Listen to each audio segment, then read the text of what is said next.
Kota Sengkang adalah ibu kota Kabupaten Wajo yang merupakan salah satu kota kecil yang terletak di Provinsi Sulawesi Selatan. Luas wilayah keseluruhan Kota Sengkang adalah 38,27 km persegi yang meliputi satu kecamatan, yaitu Kecamatan Tempe, atau terdiri dari 16 kelurahan.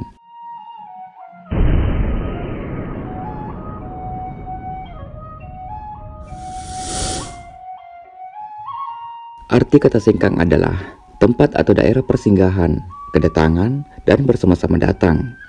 Sehubungan dengan arti kata Sengkang, bisa kita simpulkan bahwa lokasi atau posisi kota ini sangat strategis bagi beberapa orang yang melewatinya dan singgah untuk berwisata, melihat sesuatu yang menarik dari kota ini. Kota Wajo juga memiliki sebuah sejarah. Wajo artinya bayangan atau bayang-bayang atau wajo-wajo. Ada banyak versi tentang kata Wajo, salah satunya yaitu kisah Weta Dampali, seorang putri dari kerajaan Luwu yang diasingkan karena menderita penyakit kusta. Sang putri dihanyutkan hingga masuk ke daerah Tosora. Kawasan itu sekarang disebut Maja Uleng, berasal dari kata maja, sakit, dan oli, kulit.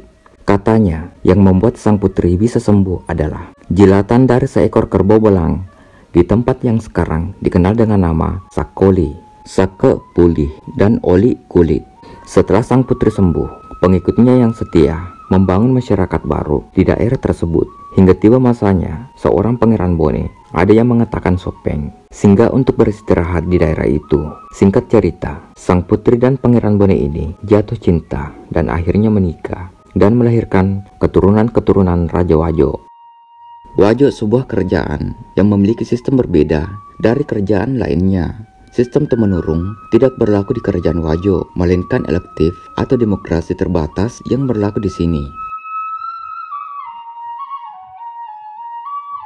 Pada abad ke-16 dan ke-17, terjadi persaingan yang ketat antara kerajaan Makassar Gotalo dengan kerajaan Bugis, Bone, Wajo, dan Sopeng yang membentuk sebuah aliansi yang bernama Telum Pocoe untuk mendukung ekspansi Goa. Aliansi ini runtuh saat Wajo berpihak ke Goa. Saat Goa dikalahkan oleh armada gabungan Bone dan Sopeng, VOC dan Buton, Arung Matua Wajo pada saat itu, Letendri Leto Sengeng tidak ingin menandatangani perjanjian Bungaya. Akibat dari itu, armada gabungan Bone yang dibawa oleh Arung Palaka saat itu menggempur Wajo, tepatnya di Benteng Tosora selama 3 bulan.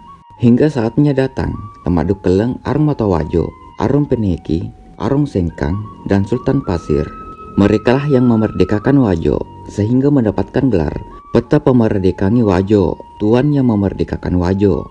Tetapi di balik sejarah itu, semua masih ada kontroversi yang belum terpecahkan tentang Arung Matua Wajo yang memiliki beberapa versi, yaitu versi pertama, pemegang jabatan Arung Matua adalah Andi Mangkona Datu Sopeng sebagai Arung Matua Wajo ke-45.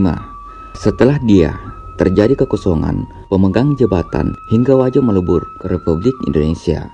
Versi kedua hampir sama dengan yang pertama, tetapi Ranrang Bentempola sebagai legislatif mengambil alih jabatan Arung Matua, jabatan eksekutif, sehingga melebur ke Republik Indonesia.